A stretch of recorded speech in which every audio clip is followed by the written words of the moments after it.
lang sa inyo, O Yahweh.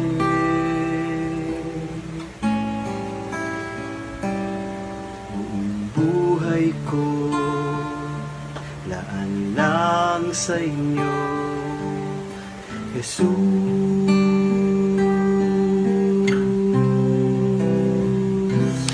Bawat himig na sa puso'y nanggagaling, adhikain, panaginip at hangarin. Buong buhay ko, handog ko sa inyo, O Diyos.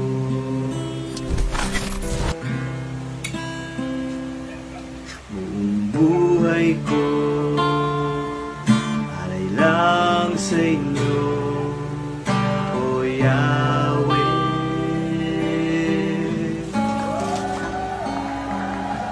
Buong buhay ko, laan lang sa inyo, Jesus. I miss you!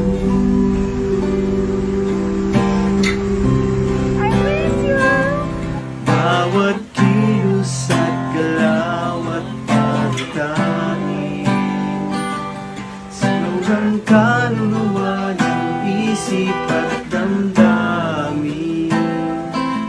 Buong buhay ko, handog ko sa iyo, O Diyos.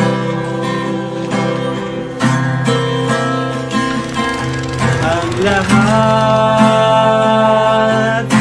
lahat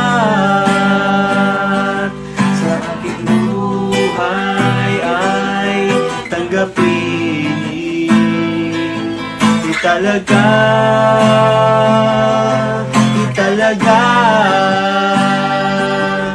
tukupin niyo at banalin. Buong buhay ko, sa inyo, O Diyos.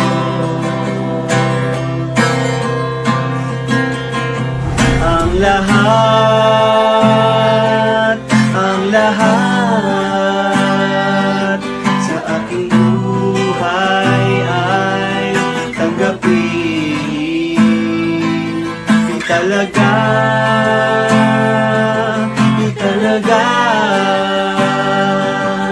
tukupin niyo at banalin.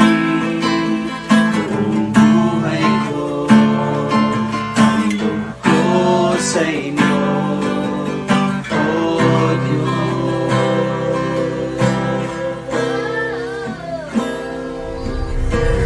Buhay ko, handog ko sa inyo, O Diyos.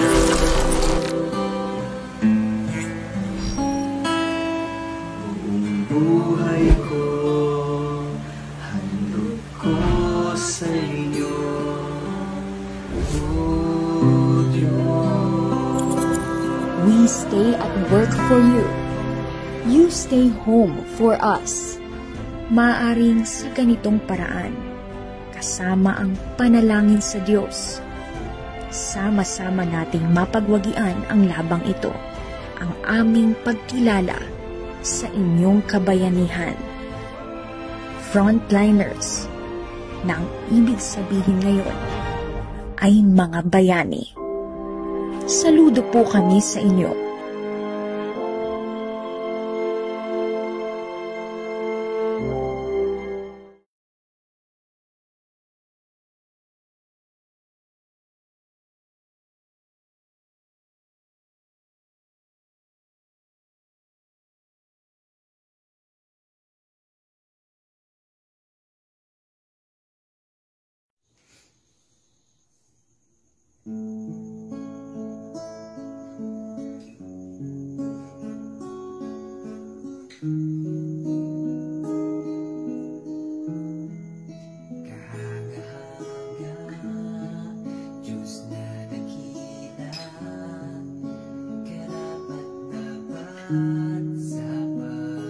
Sa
Manalangin tayo mga kapatid. Aming Ama, Diyos na dakila at makapangyarihan sa lahat, muli kami po nagpupuri sa inyo at nagpapasalamat. Kayo po, Panginoon, ang aming pong tanging dadakilain at sasambahin.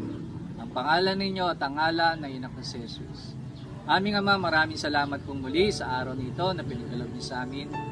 Maraming salamat po, Diyos, na kami po ay binigyan niyo muli ng pagkakataon na kami po ay magsama-sama, mag-awitan, magsama-sama manalangin para sa gawain ito ng aming pagsamba. Maraming salamat o Diyos sa buhay nito na pinagkaloob niyo sa amin. At patuloy niyo nga po kami ingatan, Panginoon, proteksyonan sa aming pong pakikipaglaban sa COVID-19. At panalangin din po namin, Panginoon, na nawa, Panginoon, maging normal na, Panginoon, ang maging sitwasyon sa aming bansa at sa buong mundo. Panginoon, panalangin din po namin na pangunahan niyo nga po kami sa aming pong gagawin sa araw na ito. At panalangin din po namin na patuloy ninyo pong bigyan ng kalakasan na spiritual, physical, mental, Panginoon, ng aming pong pastor, na upang sa ganang, Panginoon, ay patuloy niya kami pangunahan sa aming pong mga gawain. Maraming salamat po, O Diyos. Patawarin niyo nga po kami kung kami po, Panginoon, ay may mga nagagawang pagkukulang sa inyo. May patuloy kami mga kainaan at hindi kami nagiging kalugod-lugod sa inyo, O Diyos. Patawarin niyo nga po kami, huwag niyo nga po kami iiwan, huwag niyo po kami mababayaan. Maraming salamat po muli, Panginoon. Purihin ka sa pangalan ni Jesus na aming Panginoon at tagapagligtas. Amen.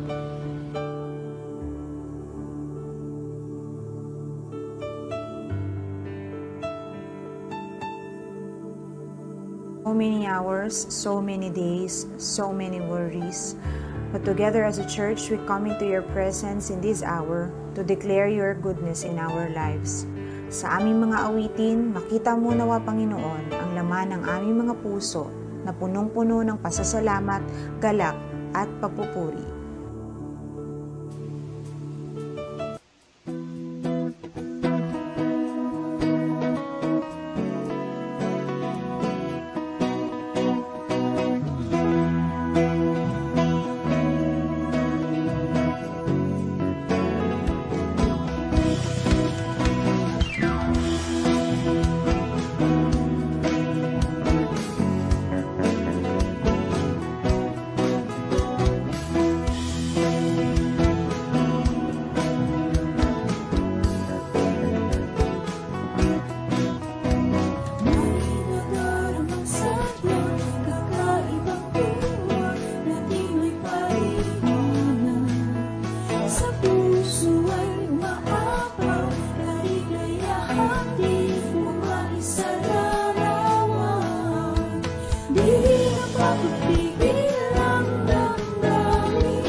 At sa linay luwalhati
Lord, for giving meaning to our life. We are lost without you. Only you can complete us, heal us, strengthen us, and give us peace that transcends understanding. Pumasok ka sa aming mga puso at okupahin ang espasyong ikaw lamang ang makapupuno, Panginoon.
The best that ever happened to us is knowing you, and in this journey, may we continue to depend on your love and faithfulness.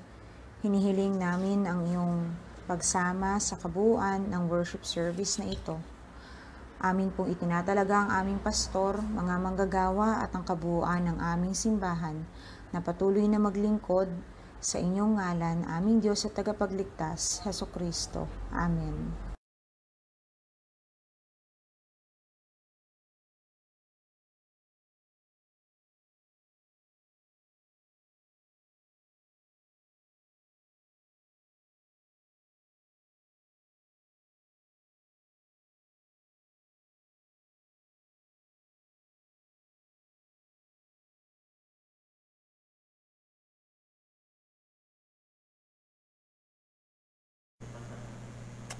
Purihin ang Diyos, luwalhatiin ang Diyos at salamat sapagkat kahit sa ganitong paraan ay patuloy tayong magkakasama na nananambahan. Although we are far apart from each other, kayo nasa inyong tahanan. And yet, because we are gathered in the name of the Lord Jesus Christ, tayo ay sama-sama at tiyak ng ating Panginoon ay kasama din natin.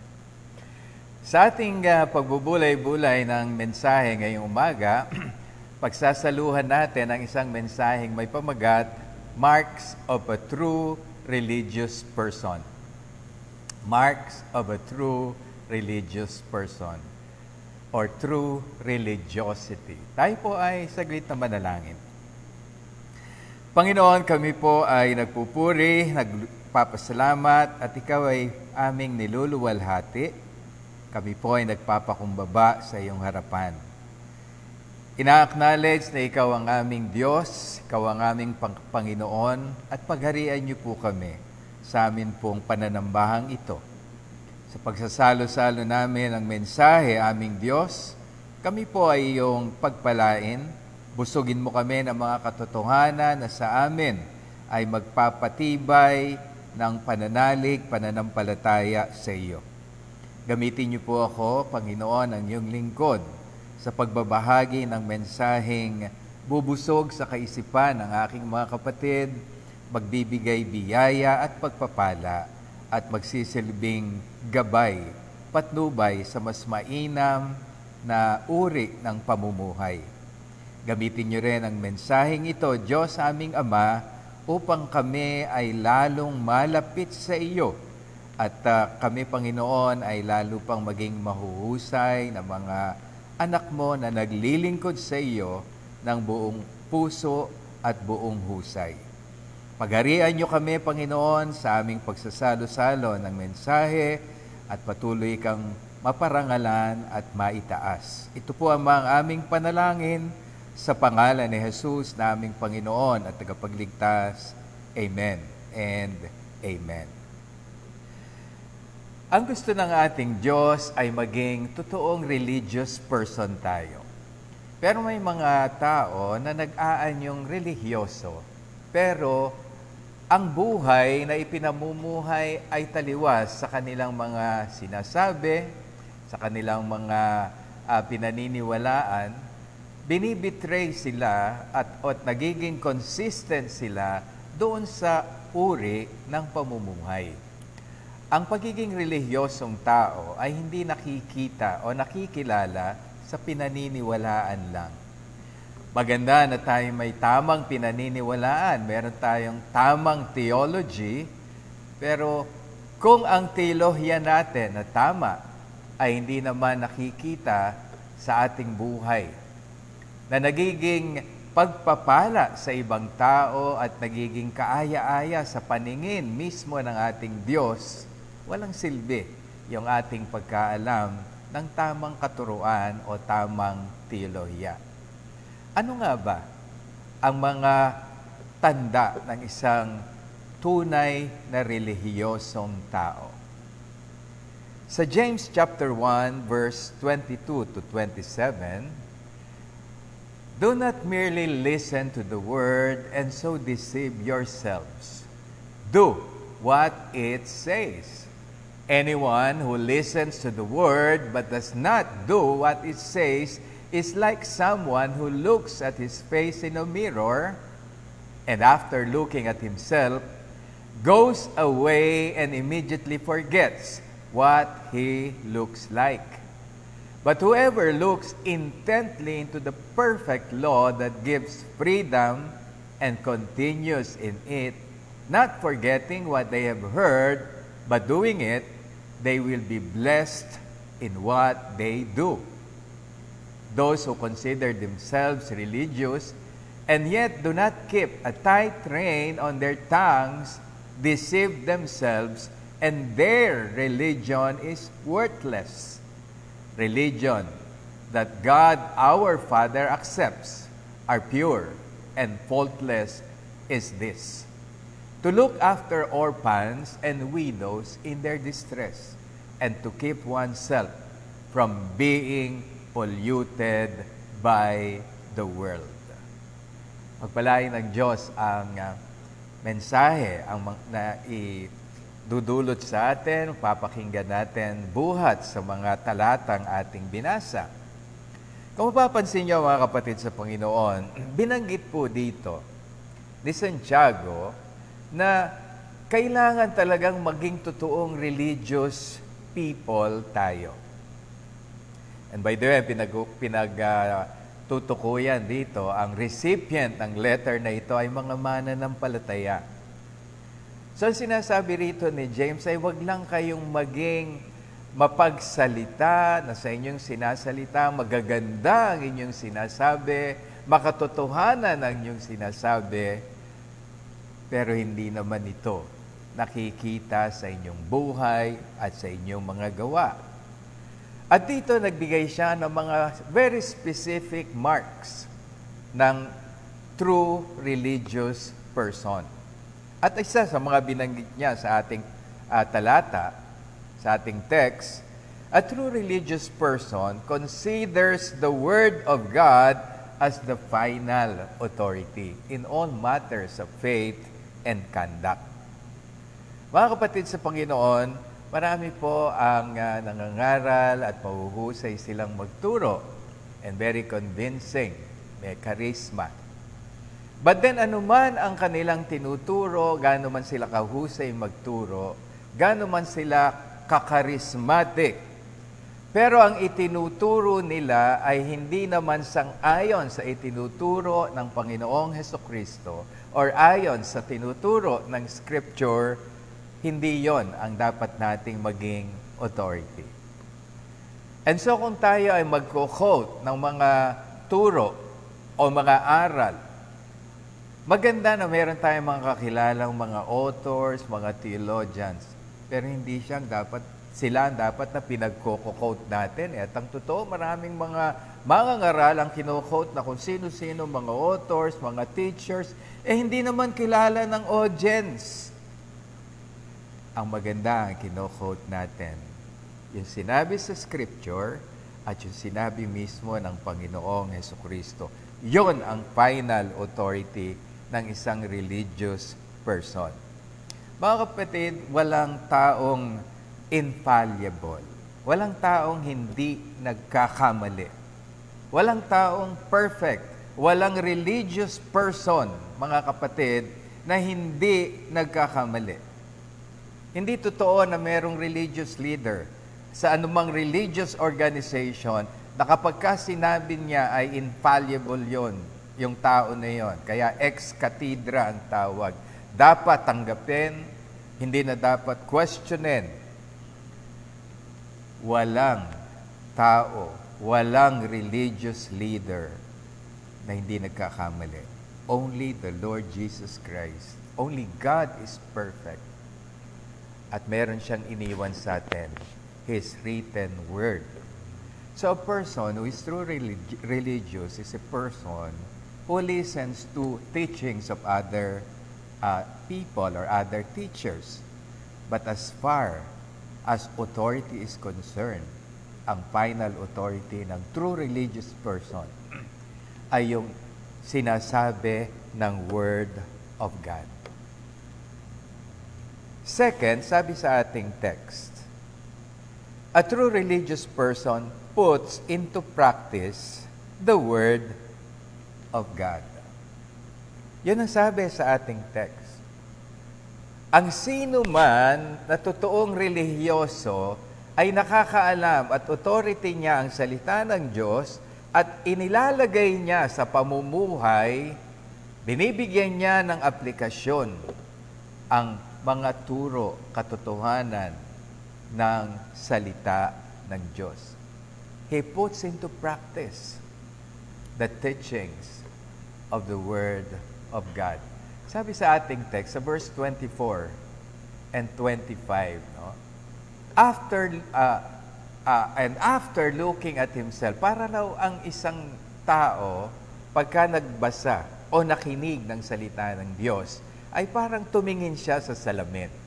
And after looking at himself, na hindi niya naman binigyan ng application, sabi, he goes away and immediately forgets what he looks like. Totoo naman eh.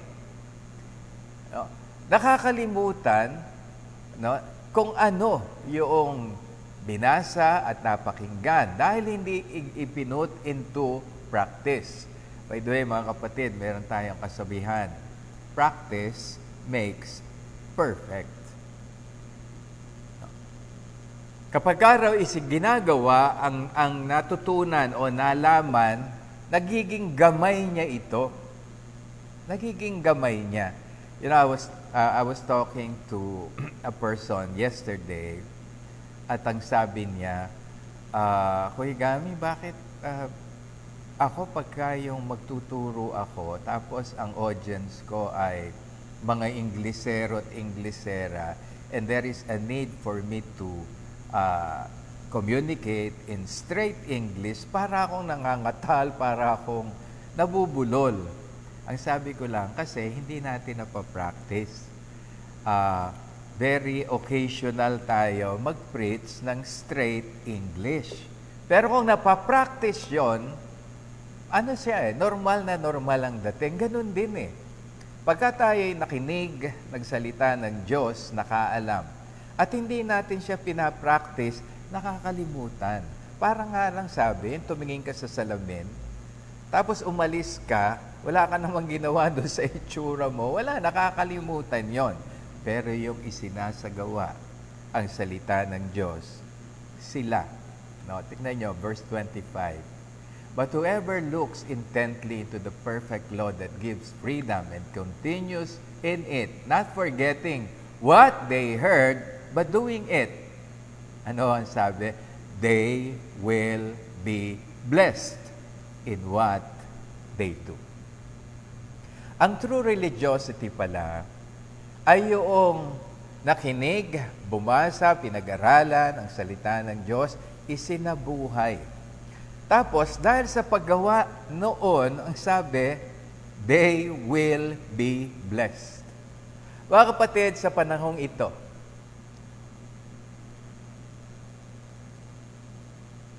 marami tayong mga bagay na nakakalimutan gawin in accordance sa Word of God dahil sa pandemic na ito. Minsan, ang maraming tao, hindi lang ilan, I know for a fact, marami, na dahil sa nangyayari, nararatal sila, nasasakal ng takot.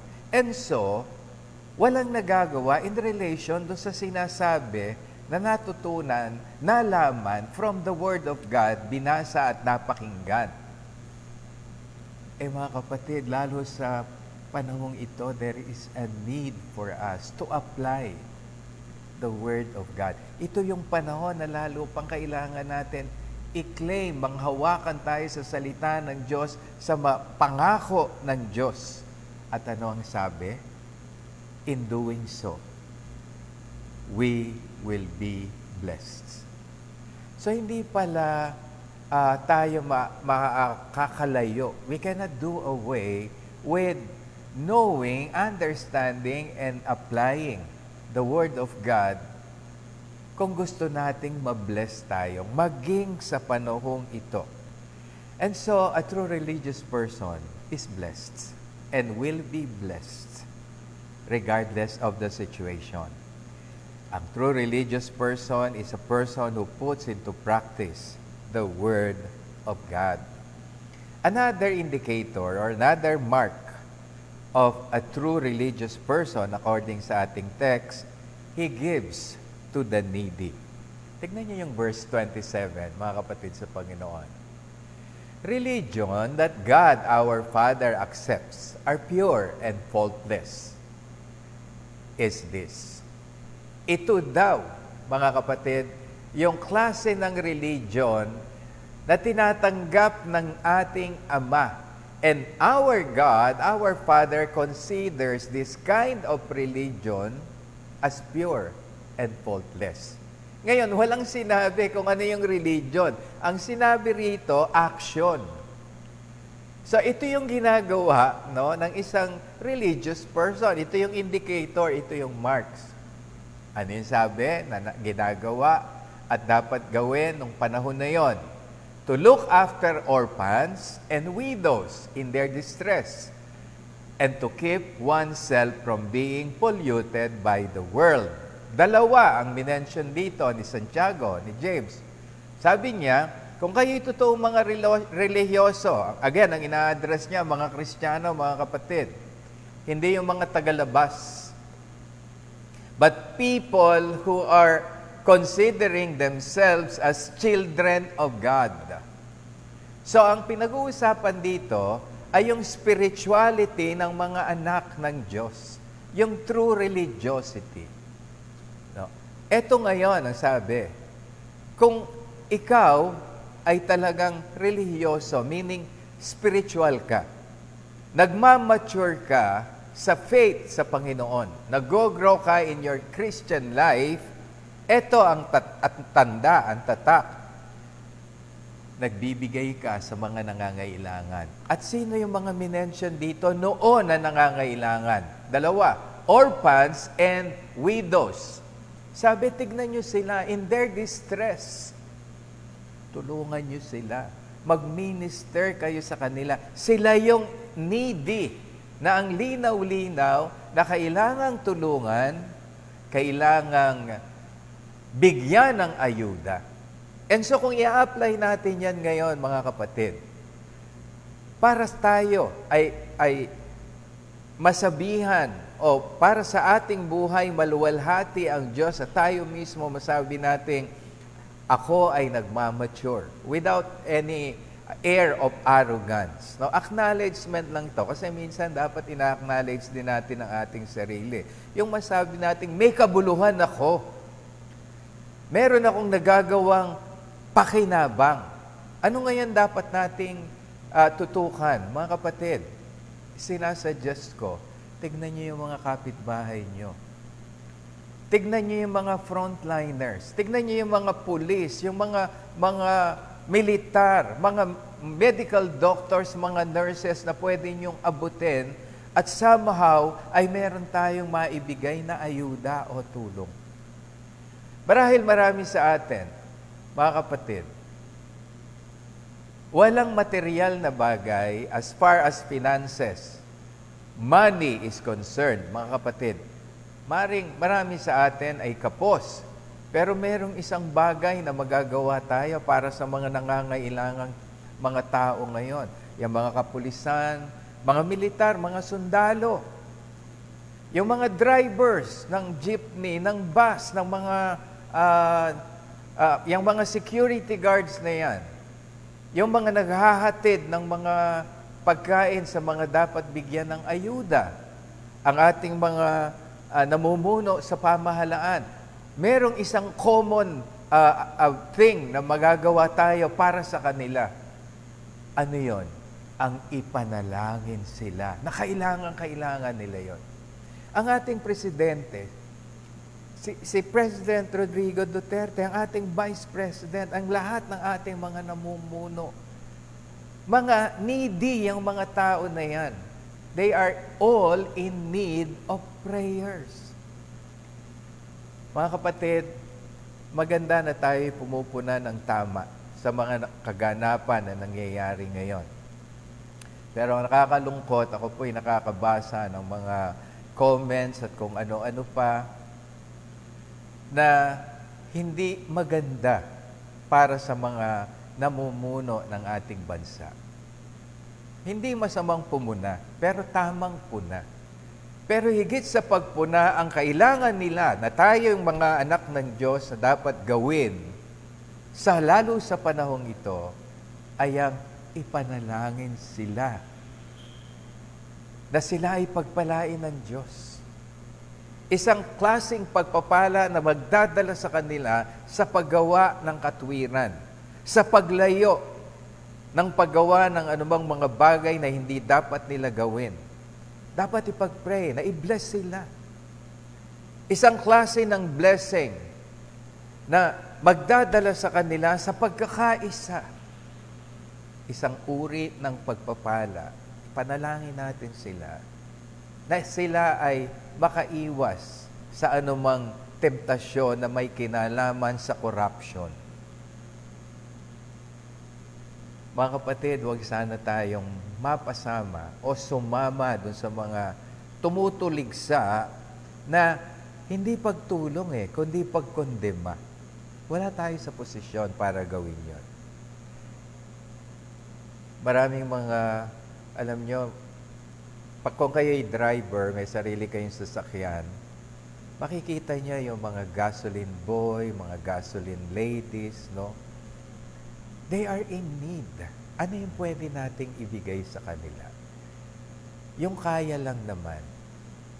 Suggestion ko dun sa mga kapatid na medyo nakakaangat, huwag kayong mawala ng anumang yung pwedeng pagkain o kaya bigas. Kahit 1-2 kilo na iilagay nyo sa inyong kotse, sa inyong sasakyan. Pagkatapos daan nyo at magpapakarga kayo ng gasolina, makita nyo yung mga gasoline boy, mga gasoline girls, no? They are in need. At alam nyo, yung 1 kilo, 2 kilong bigas na kaya nating ibigay sa kanila. At ako minumungkahi ko sa lahat ng local churches. Huwag lang tayo mag-focus sa ating mga members sa pagbibigay ng ayuda, kundi maging sa mga kapitbahay natin, mga tricycle drivers, yung mga jeepney drivers na ang tagal-tagal nang nagsasuffer, mga security guards, tapos yung mga frontliners na kaya nating bigyan higit pa sa ating mga personal prayers. Give to the needy. Kung noon ang mga nangangailangan ay orphans and widows, ngayon nangangailangan pa rin sila. Pero tignan natin yung mga immediate na maaabot natin. Yon yung mga needy na pwede nating i-apply sa kanila yung katotohanan ng true religiosity. Alam mo, nagpupuri ako sa Panginoon, merong isa tayong kapatid na every birthday niya, nagpupunta, minsan kasama ako, dyan sa Gatches Village sa Alabang. Ito yung home for, mga hindi kagaya natin, tinatawag na normal.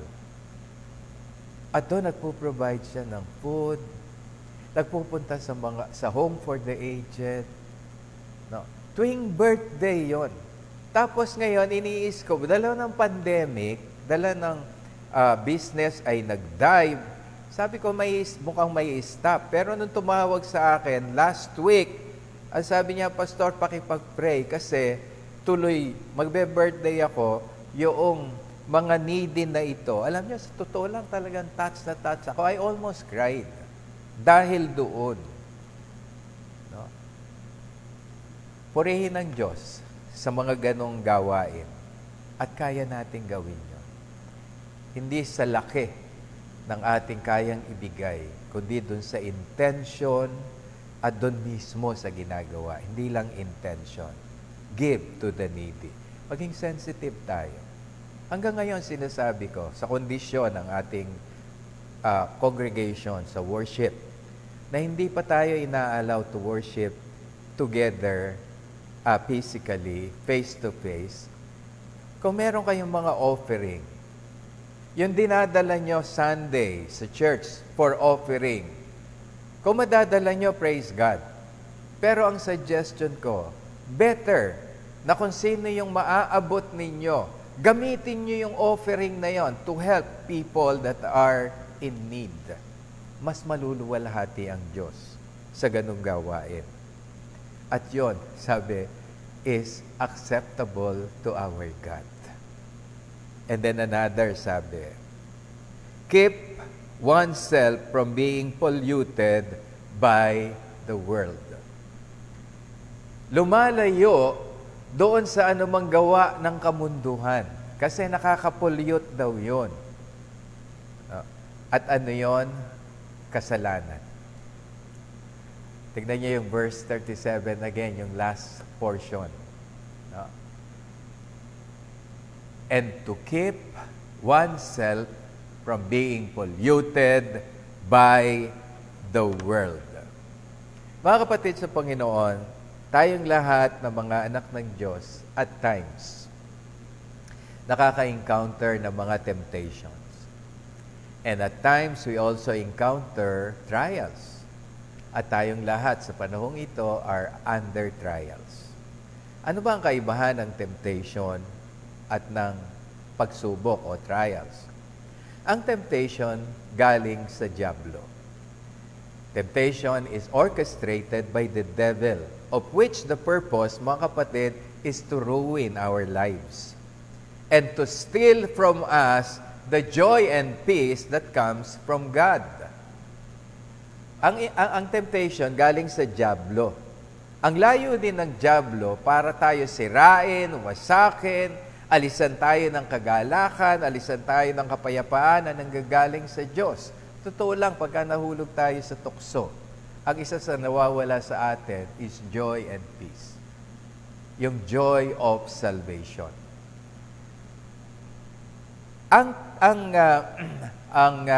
trials naman, mga kapatid, dumarating naman sa atin at ito'y hindi naman tayo laging nasa pagsubok.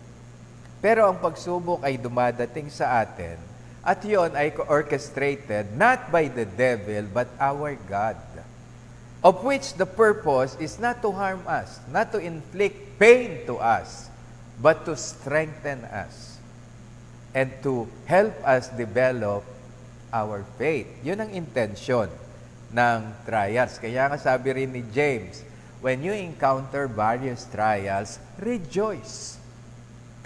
Kasi it will develop you to maturity. Madidevelop daw yung ating perseverance.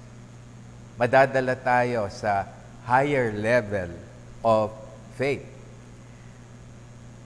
Ang pagsubok ay galing sa Diyos na ang intention para palakasin tayo. Yun ang basic difference ng temptation and trials. At yun ay dumadating sa atin, mga kapatid. Pagka dumating ang tukso, anumang anyo nito, yan man ay may relasyon sa pera, sa immoralidad, o sa pride, no? Ang sabi, layuan. Don't give in. And so, anong connection nito sa pagiging true religious? Lumalayo daw.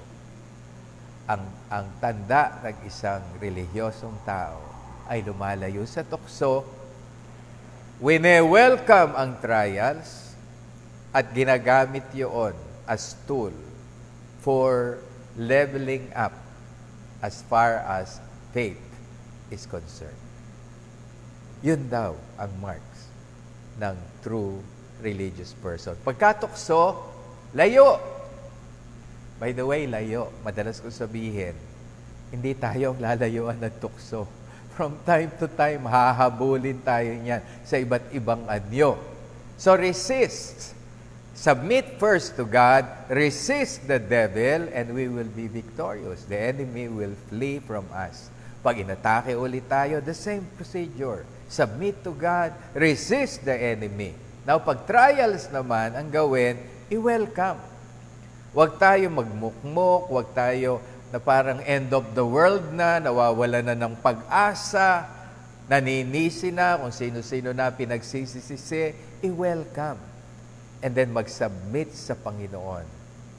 Continue to trust in the Lord and wait patiently for the Lord to act. Andiyan lang, sa panahon na may trials, sa panahon na may tukso, andiyan dyan ang Diyos. Hindi lang tukso ang present, hindi lang trials ang present, ando doon ang God.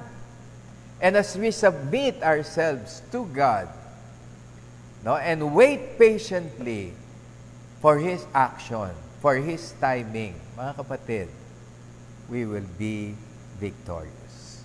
Alam niyo, sa panahon na tinutukso tayo, maganda na ang isip mo, ma-deviate mo from the object of temptation to something else that would be beneficial to you and that would give glory and honor to your name. Huwag ka mag-focus doon sa object of temptation. I-deviate mo yung attention mo to something na magiging pakinabang sa iyo at magbibigay kaluwalhatian sa iyo. Madidi-focus ka doon sa object of temptation. Mapo-focus ka doon sa anuman na gagawin mo na may pakinabang sa iyo at magbibigay kaluwalhatian sa iyo. Naging victorious ka na ron. Same principle applied sa trials. Idadagdag mo na lang sa trials yung part na itong pagsubok na ito, matatapos ito. And I will wait for the Lord. Mga kapatid, it pays to wait upon the Lord. Alam nyo, marami, at karanasan nating lahat ito, marami ang nagugulo ang buhay kasi nagmamadali. Hindi nga kinukonsulta minsan ng Diyos Sugod na lang, nagiging very impulsive. Pero yung kumonsulta ka sa Panginoon, nagtiwala ka sa Panginoon at mag-intay ka sa pagkilos ng Panginoon, andiyan dyan ang Panginoon. Ang timing niya is always perfect. Now, while waiting, do something that is beneficial to yourself, would be beneficial to other people, and something that would give glory and honor to our God. Makita mo, lilipas ang oras, lilipas ang panahon. Looking back, matatawa ka at magre-rejoice ka kasi victorious ka dahil ginawa mo yung dapat gawin ng isang true religious person. So, when facing trials and temptation, mga kapatid, let us remember that trials and temptations are common to Christians. Common yan sa atin. But then again, let me just reiterate the point na hindi puro tukso ang buhay Kristiyano at hindi rin puro pagsubok. Pero kailangan natin to para tayo'y tumibay, tumatag at lalo nating makita yung katotohanan ng ating pananampalataya as well as makita natin ang kapangyarihan ng Diyos at work, yung realidad in action, yung power ng God. Also, when facing trials and temptations, let us remember, God will not allow us to be tempted or to be confronted with trials beyond our strength. Yan lang kaya natin.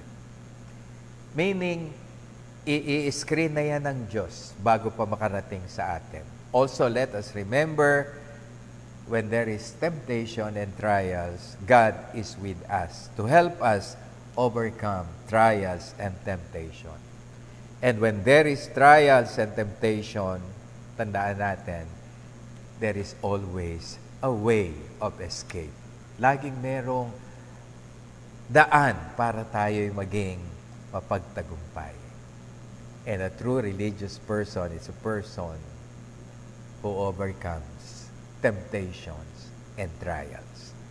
So mga kapatid, wag lang tayong makaalam at umalam ng mga katotohanan. Wag lang tayong malagay dun sa tamang teolohiya na tinatawag, kundi maging totoong relihiyosong tao tayo. Maging totoong spiritual na tao tayo, na go-grow in our spirituality by considering the Word of God as the final authority in all matters of faith and conduct, by putting into practice the Word of God. And true enough, as we put into practice the Word of God, mga kapatid, we will be blessed. A blessing kasunod lang, resulta lang, hindi natin hahanapin. Let us also give to the needy, yung kaya nating gawin.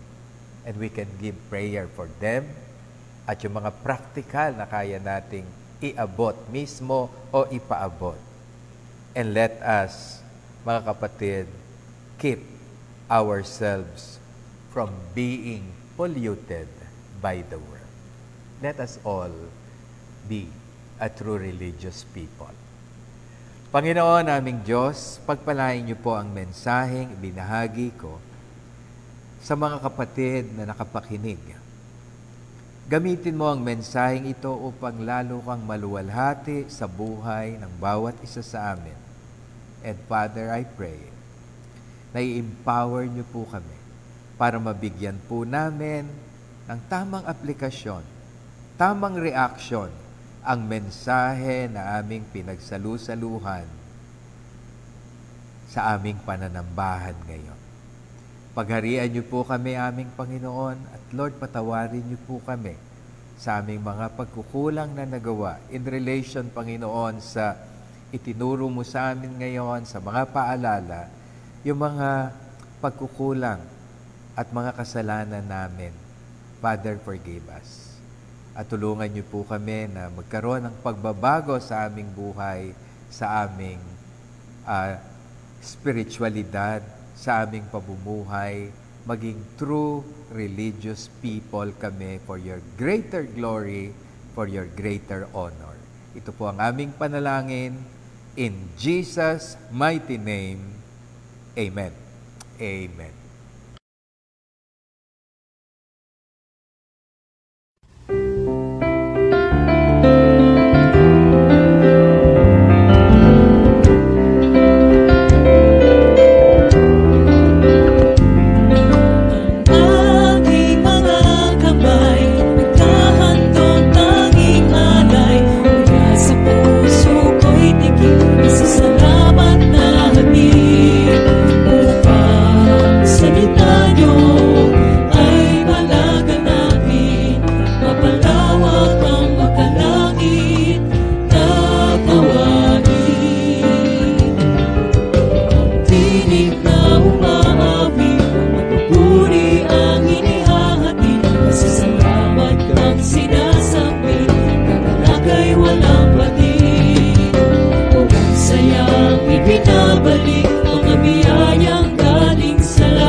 Magandang umaga muli sa inyo mga kapatid sa Panginoon at kayo'y namimiss ko ng makita ng face to face dahil hindi pa tayo inaalaw, so makampante na tayo sa ganito mga pagkikita, no? Online. Mga kapatid, hindi pa ho tayo pinapayagan na magkaroon ng public worship, ng congregational worship, so maghintay lang po tayo ng announcement kung kailan po tayo bibigyan ng go signal for us to be together to do congregational worship. Meanwhile, enjoyin na natin yung mga online teachings, online seminars, and online worship. Yung inyong mga offering, mga kapatid, kung gusto nyong dalhin dito sa Day by Day Church San Pedro, pwede nyo hong dalhin. Dito ho ay meron tayong caretaker, si Brother JR. Andi dito ho siya, so pwede nyong dalhin at ihulog nyo lang dun sa box yung inyong mga offering and love gift. Kung meron kayong mga intention na bigyan na kung sino, isulat nyo lang para kanino, para maibot po natin yung inyong love gift direkta doon sa inyong gustong pagbigyan. Kanina sa aking mensahe, nabanggit ko na hindi naman necessary na madalhin nyo rito sa church. Kung meron kayong mga nakikita that are in need, immediate yung pangangailangan, doon nyo na lang po ibigay ang inyong offering. Kaloob nyo, abot nyo. Ganun na ho ang ating policy. Ngayon, yung inyong mga tithes, gusto nyo hong talagang sa church dalhin, dahil iba ho yung tithes, iba yung inyong offering, you can send your tithes sa account na ipopost sa atin. Nakapost naman yon sa pangalan ni Sister Elizabeth Cinco and Sister Cherry Ann O. Meron ho tayong Day by Day San Pedro bank account under the name again ni Elizabeth Cinco and Cherry Ann O. At naka-project din po ang ating account number. So, dyan nyo ipadala ang inyong mga ikapo. Okay po?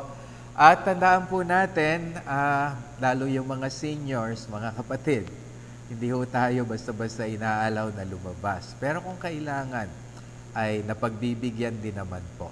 So kung kailangan lang po kayo lumabas, kahit hindi mga seniors. Kasi sa ginagawa nating pagtigil sa bahay, ang laking tulong ang nagagawa natin to stop the development noong coronavirus na ito.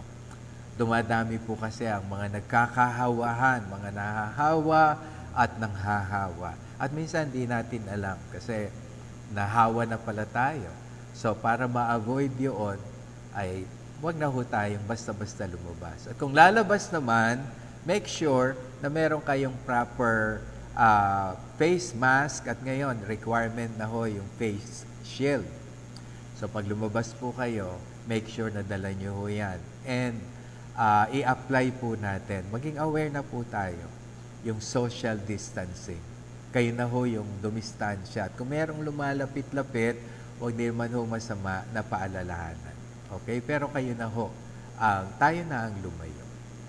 Okay? So mga kapatid, patuloy lang tayong mag-ingat, patuloy po tayong gawin ang tama, at patuloy tayong magtiwala sa ating Diyos. Tayo po ay magwakas sa panalangin. Aming Ama, aming Diyos na makapangyarihan sa lahat, kami po ay nagpupuri, nagpapasalamat sa isang mabiyaya, malayang pananambahan na nagbigay kaluwalhatian sa iyo, at dahil po doon, umaasa kami at makakaasa na ang bawat isa sa amin ay patuloy niyo ring pagpapalain. Dalangin ko ngayon, Panginoon, ang aking mga kapatid, patuloy niyo po silang ingatan, subaybayan. And Father, I pray in the name of Jesus, i-provide niyo po ang pangangailangan, bawat pangangailangan ng aking mga kapatid. Hindi ko alam, Panginoon, kung sino sa aking mga kapatid ang ngayon ay nanghihina, may karamdaman, o kaya, Panginoon, ay naapektuhan ng coronavirus. Sino man sila at saan man sila naroroon ngayon, ang dalangin ko, aming Diyos, abutin niyo po sila, bigyan niyo po sila ng kalakasang pisikal, at yung mga may karamdaman, bigyan niyo po ng kagalingan. Hinihiling ko rin, Ama, na i-provide niyo po yung mga financial needs, mga pagkain, mga ang gabay, lalo ang proteksyon, ibigay niyo po sa aking mga kapatid, bawat isa sa kanila. Pagpalain niyo rin ang bawat tahanan ng aking mga kapatid. And Lord, tulungan niyo po ang aming church, ang Day by Day San Pedro, at ang kabuuan ng Day by Day Christian Ministries na maging daluyan ng iyong biyaya Daluyan ang iyong pagpapala sa maraming tao, hindi lang sa mga members ng Day by Day as a whole, kundi maging yung mga kababayan namin na kaya naming abutin. Use Day by Day Ministries, Panginoon. Use every local congregation ng Day by Day, bawat sambahay, bawat ministries ng Day by Day, gamitin niyo po. Daluyan ang iyong mayaman, pagpapala at biyaya. At ngayon mga kapatid, sa Diyos na makapag-iingat sa bawat isa sa inyo, sa ating Diyos na lubos, na nagmamahal, nagmamalasakit sa bawat isa sa atin, sa ating Diyos na kaya kayong puspusin ng kapayapaan at kagalakan at proteksyonan laban sa anumang gawa ng kaaway, laban sa karamdamang dulot ng coronavirus. Sa ating Diyos na ito, mga kapatid, kayo ay aking itinatalaga, ipinagkakatiwala sa pangalan ng Panginoong Jesus. Amen and Amen.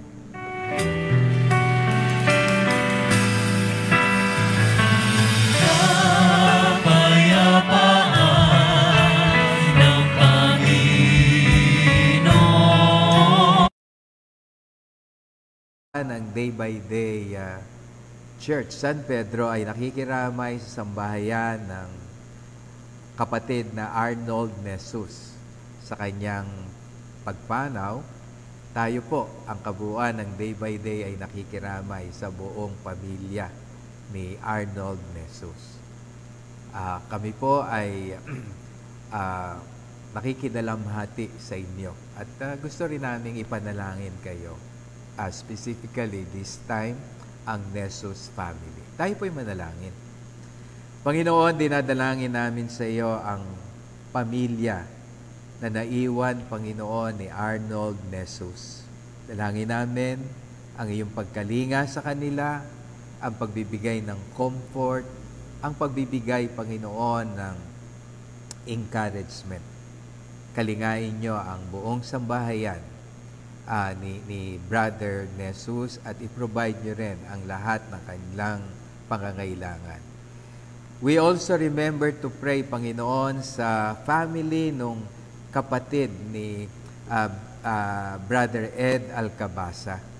Dalangin namin, Panginoon, yung pagpanaw din ng kapatid ni Brother Ed. Iyo pong i-bless yung kanyang family na naiwan.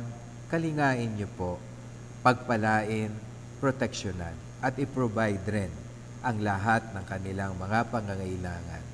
Sa dalawang pamilya na ito, Panginoon, na kinuha mo ang mahal sa buhay po nila, ikaw ang patuloy na maging gabay, subaybay, and provider ng dalawang family na ito. Salamat po sa iyong gagawin, sa comfort, encouragement na ibibigay sa kanila. Pinupuri ka namin, niluluwalhati. In Jesus' name, Amen. Amen.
Day by day, growing with a kinder heart, like Jesus.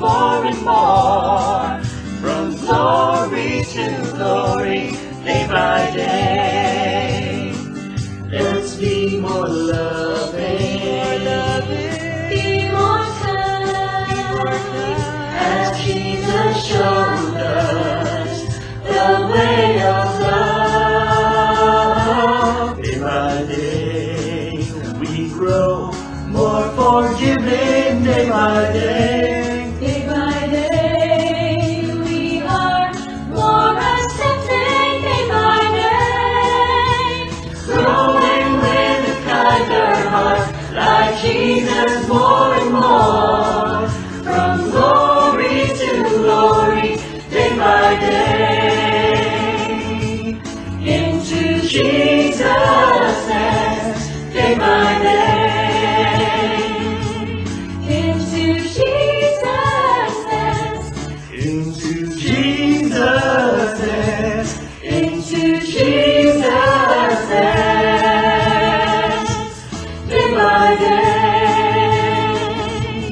day by day, I walk a little closer to my Lord.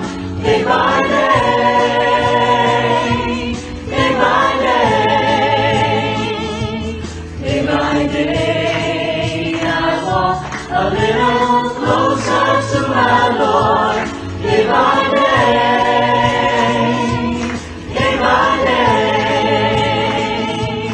where He leads me, where He leads me, I will follow. I will follow. Where He sends me, Where He sends me, I will go.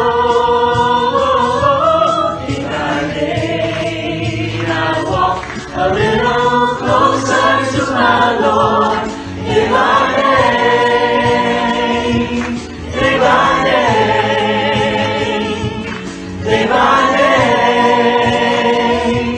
day by day, day by day, day by day. God bless you.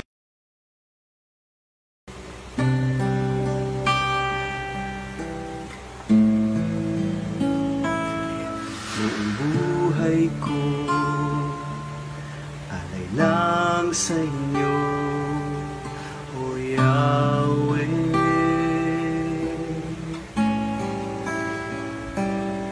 Buong buhay ko laan lang sa inyo,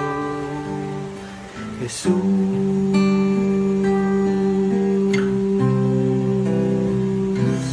Bawat himig na sa puso'y nanggagaling, adhikain, panaginip at hangarin. Buong buhay ko handog ko sa inyo, O Diyos. Buong buhay ko alay lang sa inyo, O Yahweh.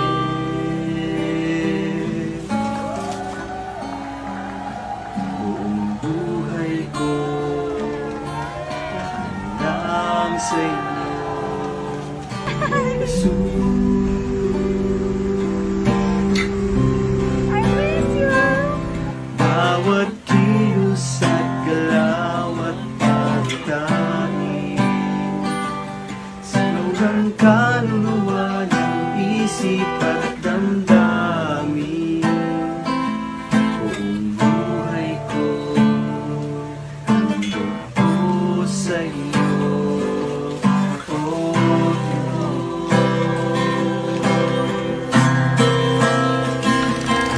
Ang lahat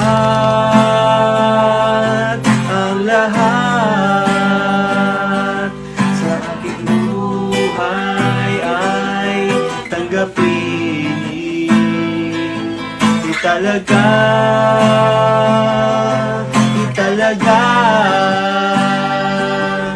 ukupin niyo at banalin.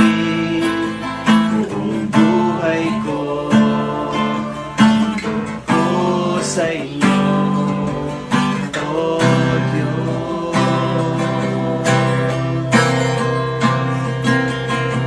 Ang lahat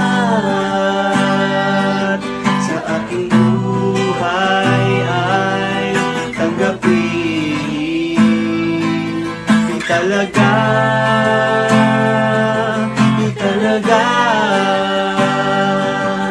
tukupin niyo at banalin. Buong buhay ko, handog ko sa inyo, O Diyos.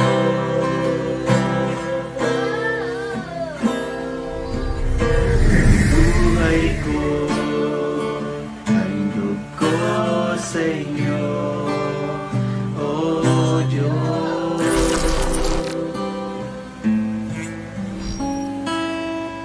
Buong buhay ko, handog ko sa inyo, O Diyos. We stay at work for you. You stay home for us. Maaring sa ganitong paraan, kasama ang panalangin sa Diyos. Sama-sama nating mapagwagian ang labang ito, ang aming pagkilala sa inyong kabayanihan. Frontliners, na ang ibig sabihin ngayon ay mga bayani. Saludo po kami sa inyo.